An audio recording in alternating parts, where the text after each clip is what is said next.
আসসালামু আলাইকুম রহমতুল্লাহি ওয়াবারাকাতুহু। প্রিয় দিনী ভাই বোন, বর্তমান যুগে মানুষ মিডিয়ার প্রভাবের কারণে নানা ধরনের মানুষকে নিজেদের আইডল আদর্শ মনে করছে। বিভিন্ন নায়ক নায়িকা, গায়ক গায়িকা অথবা খেলোয়াড়দের নিজেদের আদর্শ হিসেবে গ্রহণ করছে। তাদের চাল চলন, তাদের উঠা বসা, তাদের লাইফ স্টাইল সবকিছু ফলো করছে আমাদের যুব সমাজ। তার বাস্তব প্রমাণ ইতিমধ্যে আমরা একটা ভিডিও দেখতে পেয়েছি, যেখানে এক তরুণ যুবক ২৬ দিন যাবৎ তার নিজ গলায় প্লে কার্ড ঝুলিয়ে বাংলাদেশের একজন নায়ক শাকিব খানের জন্য অপেক্ষা করছে। তার কথা অনুযায়ী আমরা যতটুকু বুঝতে পেরেছি, মুহূর্তটা কেমন লাগছে? মুহূর্তটা বলার আগে আমি কিছু স্পেশাল মানুষদেরকে শুক্রিয়া জানাবো। যেমন first of all I would like to thanks our Dhallywood megastar Shakib Khan, because উনি যদি না বলতো, উনি যদি পারমিশন না দিত, আমি যাইতে পারতাম না। সময় টিভি আমার থেকে 23-এর মধ্যে কি একটা ইন্টারভিউ নিছিল। সো আজকের অনুভূতিটা জোশ বলার মতো না। ওয়েটিং ফর শাকিব খান, কতদিন যাবত ওয়েট করছেন? আজকে আমার 23তম দিন, অপেক্ষার 23তম দিন। তবে 23তম দিনে এসে আমার খারাপ লাগতেছে না, বিকজ আমি আমার পছন্দের নায়কের জন্য অপেক্ষা করতেছি। এখানে হয়তো 40তম হইতে পারে, 50তম হইতে পারে। যতদিন পর্যন্ত আমার দেখা হয় নাই ততদিন পর্যন্ত আমি অপেক্ষা করব। আমরা কিন্তু দেখছি ঠিক এখানে শাকিব খান নিজের হাতে শাকিব খান লিখে দিয়েছে। সে বলছে, যতদিন আমি শাকিব খানের সাথে সাক্ষাৎ করতে না পারবো ততদিন আমি এভাবেই তার জন্য অপেক্ষা করব। প্রিয় ভাই ও বোন, আমরা কাদেরকে অনুসরণ করছি, কাদেরকে আমরা নিজেদের আইডল আদর্শ হিসেবে গ্রহণ করছি? আমরা এমন ব্যক্তিদেরকে আমাদের জীবনে বেছে নিচ্ছি যাদের অনুসরণ করলে, যাদের অনুকরণ করলে আমরা প্রতিনিয়ত গুনাহের সাগরে হাবুডুবু খাচ্ছি। প্রিয় ভাই ও বোন, আল্লাহ রাব্বুল আলামিন সূরা বাকারার ১৬৫ নম্বর আয়াতে বলেন, ওয়ামিনান নাসি মান ইয়াত্তাখিযু মিন দুনিল্লাহি আনদাদান ইউহিব্বুনাহুম কাহুব্বিল্লাহ।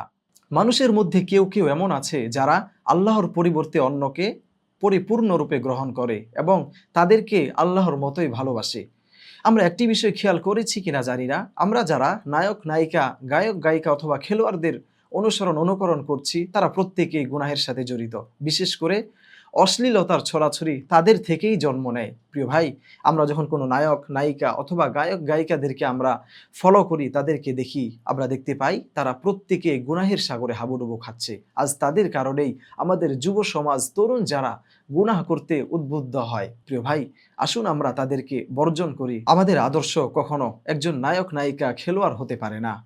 আল্লাহ সুবহানাহু ওয়া তাআলা সূরা আহজাবের ২১ নম্বর আয়াতে বলেন, লাকাদ কানা লাকুম ফি রাসূলিল্লাহি উসওয়াতুন হাসানাহ। আমাদের জন্য উত্তম আদর্শ হচ্ছে নবী মুহাম্মদুর রাসূলুল্লাহ সাল্লাল্লাহু আলাইহি ওয়াসাল্লামের আদর্শ। প্রিয় ভাই, যেখানে স্বয়ং আল্লাহ সুবহানাহু ওয়া তাআলা আমাদেরকে বললেন যে উত্তম আদর্শ নবী মুহাম্মদুর রাসূলুল্লাহ সাল্লাল্লাহু আলাইহি ওয়াসাল্লামের আদর্শ, আমরা সেখানে সেই নবীর আদর্শকে প্রাধান্য না দিয়ে এই পৃথিবীর যারা গুনাহের সাথে জড়িত, যারা প্রতিনিয়ত গুনাহ করছে, অশ্লীলতার ছড়াছড়ি করছে, তাদেরকে আমরা আইডল আদর্শ হিসেবে গ্রহণ করছি। প্রিয় ভাই আমার, যদি আমাদের এভাবে চলতেই থাকে, তাহলে একটি হাদিস আপনাদেরকে না বললেই নয়। নবী মুহাম্মদুর রাসূলুল্লাহ সাল্লাল্লাহু আলাইহি ওয়াসাল্লাম বলেন, হাদিসটি বুখারীতে আছে, আল মারউ মা মান আহাব্বা। মানুষ তার সেই প্রিয় ব্যক্তির সঙ্গেই থাকবে সে যাকে ভালোবাসে।